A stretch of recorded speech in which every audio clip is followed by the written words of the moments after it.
Right before he comes back, it won't be loud. It won't be announced. There will be no applause, no validation, no one cheering him on. But something will shift, because before a man rises again, he first gets honest, gets disciplined, and gets dangerous to his old limits. That's when the comeback begins. Right before he comes back, he doesn't chase attention. He steps away from the noise. He stops explaining himself to people who never listened anyway. He stops begging for doors to open and starts building his own. This is the season where he gets quiet, not because he's weak, but because he's rebuilding. Right before he comes back, silence stops feeling uncomfortable and starts feeling necessary. He no longer fears being alone with his thoughts because he understands that noise is where distraction lives. Silence, on the other hand, is where clarity is born. In the quiet, there's nowhere to hide, no opinions to lean on, no applause to chase, just truth. And truth, while uncomfortable, is the only thing strong enough to rebuild a man from the inside out. Silence forces him to confront who he really is, not who he pretended to be when everyone was watching. In silence, he finally hears the conversations he's been avoiding, the ones about his habits, his discipline, his choices. The quiet reveals patterns he used to ignore when life was loud. He notices where he wasted time, where he trusted the wrong people, where he compromised standards just to belong. Silence becomes a mirror, and mirrors don't lie. They don't flatter, they simply reflect. And when he sees himself clearly for the first time, it's not comfortable, but it's necessary. He also realizes that not everyone deserves access to his thoughts, his plans, or his growth. Silence becomes a boundary, a form of self-respect. He stops over-explaining, stops announcing moves, stops seeking reassurance. He understands that most people don't need to know what he's building because most people wouldn't understand the cost anyway. Silence protects the work while it's still fragile. It shields progress from opinions that could weaken it before it's ready to stand on its own. In this quiet phase, he becomes a student again. He listens more than he speaks. He observes how people move, how they react, how they reveal themselves when words run out.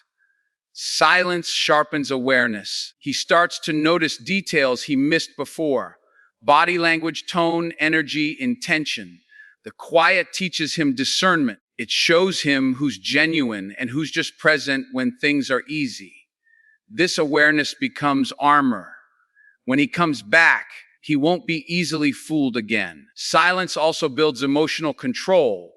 When he stops reacting to everything, he gains power over himself. He learns that not every comment deserves a response. Not every challenge deserves his energy. The quiet trains patience. It slows impulsive decisions. It teaches him that strength isn't always loud and confidence doesn't need to announce itself. By mastering silence, he masters restraint, and restraint is what separates reaction from leadership. Most importantly, silence reconnects him to purpose. Without distractions, he remembers why he started, why he wanted more, why quitting was never supposed to be the ending. The quiet strips away external expectations and reveals internal conviction. In silence, he recommits to the work, to the discipline, to the long road ahead. This isn't isolation born from fear. This is solitude chosen for growth. And in that silence, something solid is forming, something patient, focused, and unshakable. Right before he comes back, he stops telling stories that protect his ego and starts telling the truth that strengthens his character. He no longer blames timing, people, luck, or circumstances. Not because those things didn't matter, but because blaming them never gave him power. Responsibility does. The moment he accepts that where he is right now is the result of choices he made or avoided, something shifts internally. He stops feeling like life is happening to him and realizes life is responding to him. Taking responsibility is uncomfortable because it removes all escape routes. There's no one left to point at, no one else to fix it. He has to sit with the fact that some opportunities were lost because he wasn't ready. Some relationships failed because he didn't show up fully, and some goals stayed dreams because he lacked consistency. This honesty hurts, but it also clears the fog. Pain with clarity is better than comfort with illusion. Responsibility becomes the first real step forward. He understands that responsibility doesn't mean self-hate or constant guilt. It means ownership of his actions, reactions, and patterns. He studies his behavior instead of judging himself emotionally. Where did I quit too early? Where did I compromise standards? Where did I choose comfort over growth? These questions aren't asked to punish himself. They're asked to correct direction. Responsibility gives him data, and data gives him control. As he takes responsibility, his language changes. He stops saying, "They didn't give me a chance," and starts saying, "I didn't prepare enough." He stops saying, "That's just how I am," and replaces it with, "That's what I allowed." This shift in language reshapes his identity. He no longer sees himself as a victim of circumstances, but as an architect of outcomes. Even when things go wrong, he asks a different question. What can I do better next time? Responsibility also reshapes how he handles pressure. Instead of avoiding challenges, he leans into them. He stops waiting for confidence to arrive and starts acting responsibly despite fear.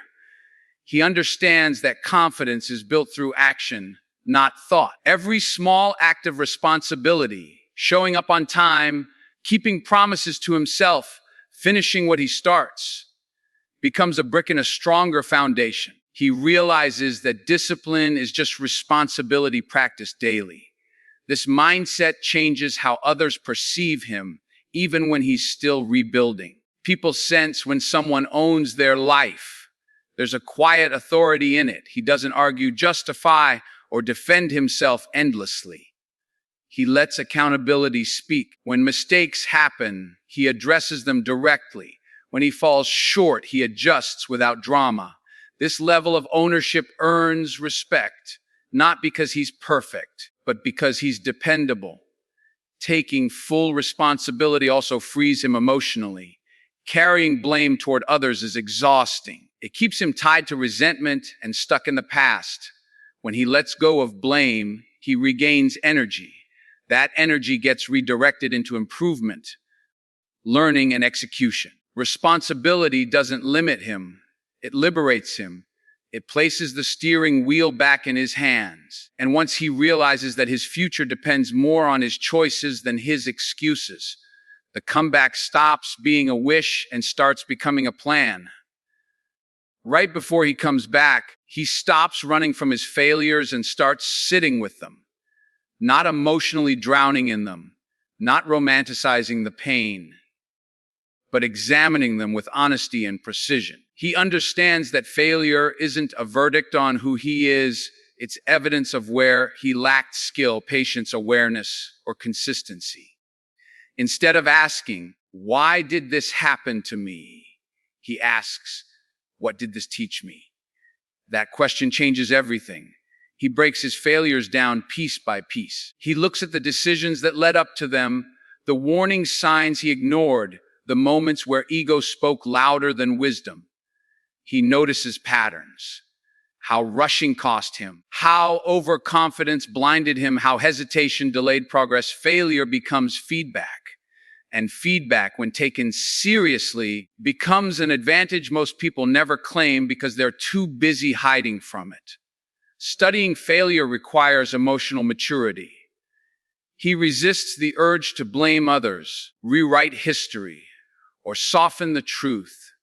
He accepts that some failures happened because he wasn't prepared, and others because he didn't listen. This level of honesty sharpens him. Every mistake becomes a lesson he doesn't have to repeat. Where others carry shame, he carries understanding. and understanding is lighter, more useful, and far more powerful. He also learns to separate identity from outcome. One failure doesn't make him a failure. One bad decision doesn't define his future. This distinction allows him to study mistakes without fear. Fear clouds judgment, curiosity sharpens it. When fear is removed, learning accelerates. He stops seeing failure as something to survive and starts seeing it as something to extract value from. Nothing is wasted, not even loss. As he studies failure, he builds emotional resilience. The same situations that once crushed him no longer control him. He's been there before. He's felt the disappointment, the embarrassment, the silence after things fall apart, and he survived. That knowledge becomes confidence, not loud confidence, but grounded confidence. The kind that doesn't panic under pressure because it understands setbacks are part of the process, not the end of it.